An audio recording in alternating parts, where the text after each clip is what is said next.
The representative of His Majesty the King for Humanitarian Work and Youth Affairs, Commander of the Royal Endurance Team, His Highness Sheikh Nasser bin Hamad Al Khalifa, attended part of the veterinary examination for the 120-kilometer Hungarian International Endurance Race, which will start on Saturday. His Highness also attended an artistic horse show held in the race village in the presence of the President of the Hungarian Equestrian Federation, Miss Orchidia Mahok, and Head of the Endurance Committee at the Hungarian Equestrian Federation, Mr. Molnar David. His Highness Sheikh Nasser stressed that the Hungarian International Race is an important event before participating in the World Championship to be held next September in France. He indicated that the royal team aims to benefit from this participation and to assess the technical readiness of the riders, wishing them all success.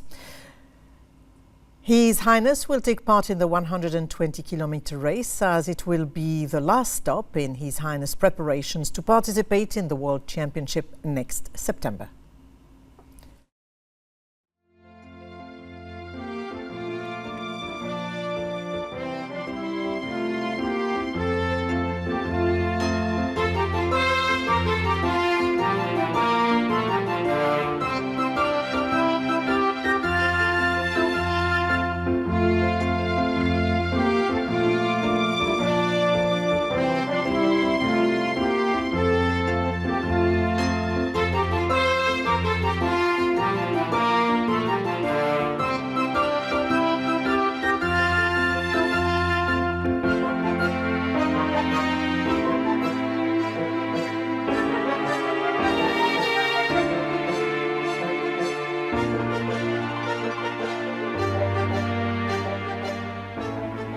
The Royal Endurance Team is participating in the Hungarian International Endurance Race for the 120 and 100-kilometer races, with the participation of riders from several countries. The team's participation comes within the framework of the final preparations for participation in the next World Championship to be held next September in France. The director of the Royal Endurance Team, Dr. Khalid Ahmed Hassan, affirmed that His Highness Sheikh Nasser bin Hamad Al Khalifa's great efforts contributed to strengthening the position of the Royal Endurance Team on the European scene. He said that the team will enter the Hungarian race with several riders, and the goal will be to achieve positive results and ensure the full readiness of the riders, wishing them all success. The riders of the royal team participated in the vet examination amid distinguished organization and Bahraini participation.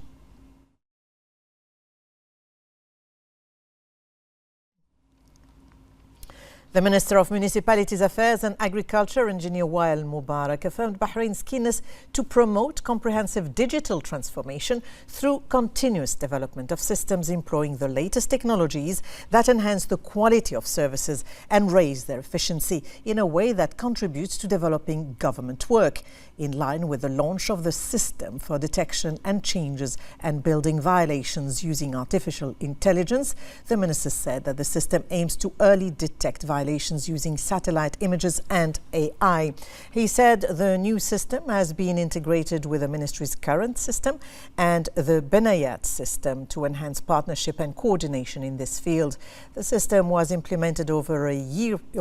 period in coordination with the Survey and Land Registration Bureau, other government agencies and the private sector to monitor violations electronically. The minister said that the system will play a prominent role in achieving the goals of the National Afforestation Plan by monitoring agricultural lands and monitoring and expanding operations in Bahrain.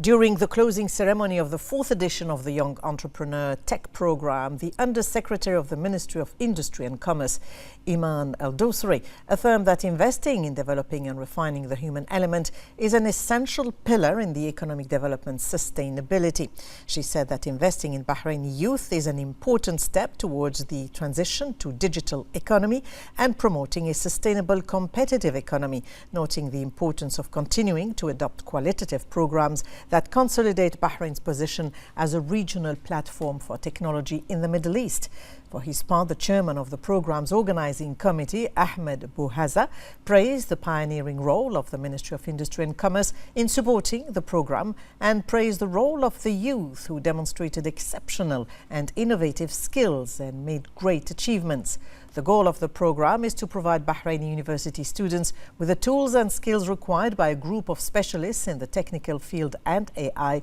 to enter the world of entrepreneurship after graduating.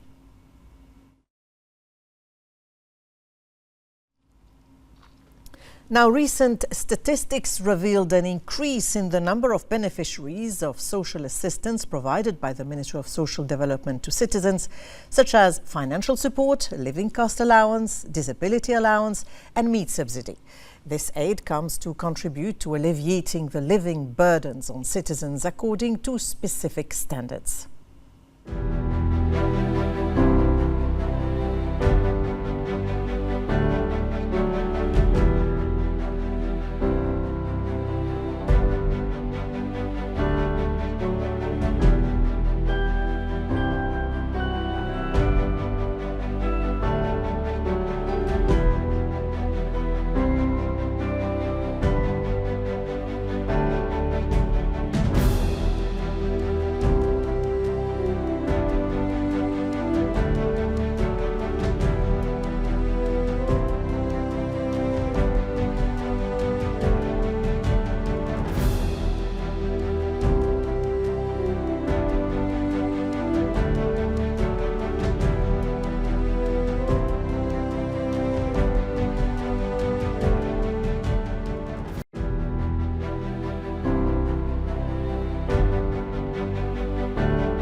And the Bahrain Open Data Portal revealed on its official website that it supported 4,796 institutions in Bahrain's various governorates during 23, which constitutes a new roadmap for them in all activities to provide the opportunity for innovation, growth, increasing their productivity and global expansion.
The Kingdom of Bahrain ranked second in the Arab and Gulf countries and sixth in the world among the largest aluminium producing countries. We have more in this report.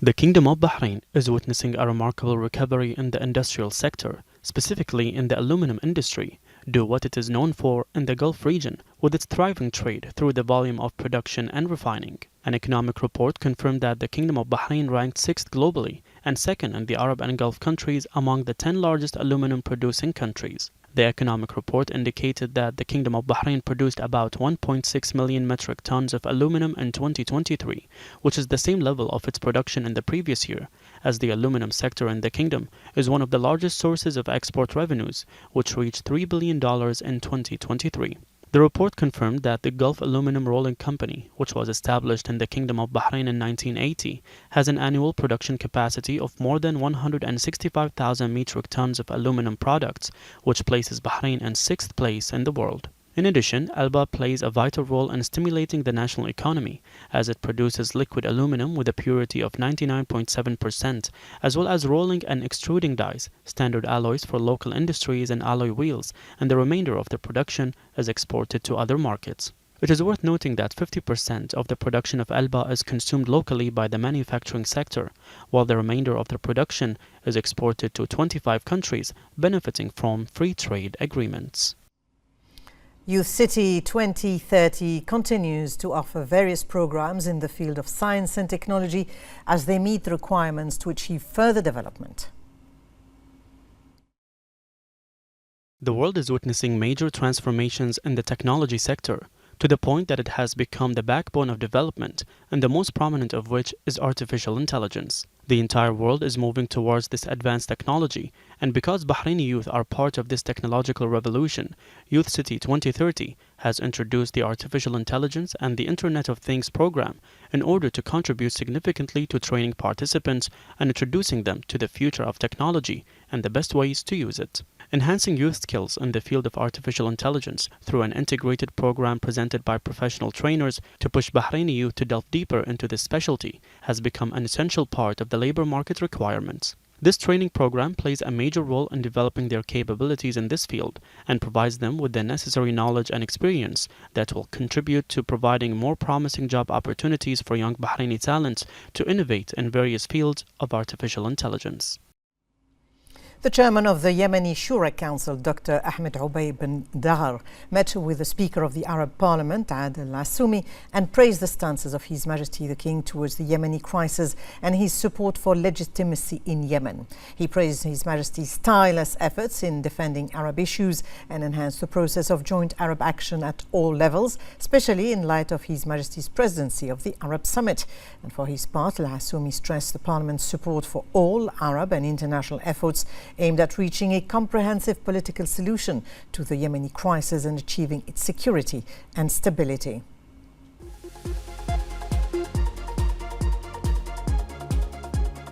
And now, before we end the news, let's take a look at Bahrain's latest sustainable development in the following report.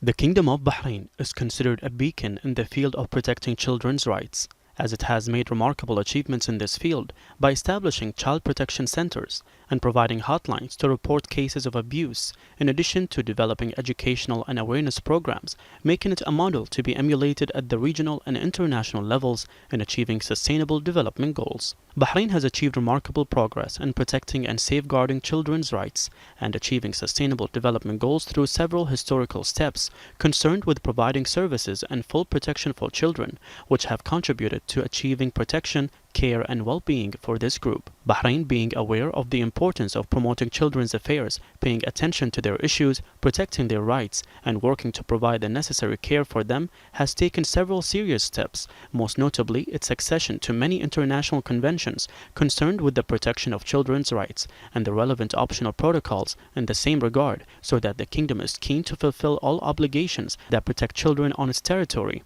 as well as protecting them from crimes outside the country's borders. The kingdom also launched several initiatives, including the National Center for Child Protection, the launch of the National Strategy for Childhood, the enactment of the Child Restorative Justice Law, and the protection of children from abuse, the establishment of the Family and Children's Prosecution Office, the Restorative Justice Courts, and the Judicial Committee for Childhood, the inauguration of the position of Commissioner for Children's Rights, and the National Committee for Childhood. In addition, Bahrain launched the Child Help and Support Line 998, the Cybercrime Reporting Line 992, and many clubs for children and young people, so that children in the kingdom can enjoy all their basic rights and freedoms, which are dignity, equality, health, education, security, safety, and protection through the optimal legal base for the protection and care of children in society. Integrated protection of children's rights and comprehensive care for their interests is provided by the Kingdom of Bahrain so that the Kingdom's children can have a correct upbringing in all aspects and to ensure their protection and safeguarding their rights. Meanwhile, the Kingdom of Bahrain has been able to make remarkable achievements in the field of water sustainability, thanks to the insightful and wise vision of His Majesty the King and the follow-up of His Royal Highness the Crown Prince and Prime Minister, as well as the continuous efforts of various government and private sectors.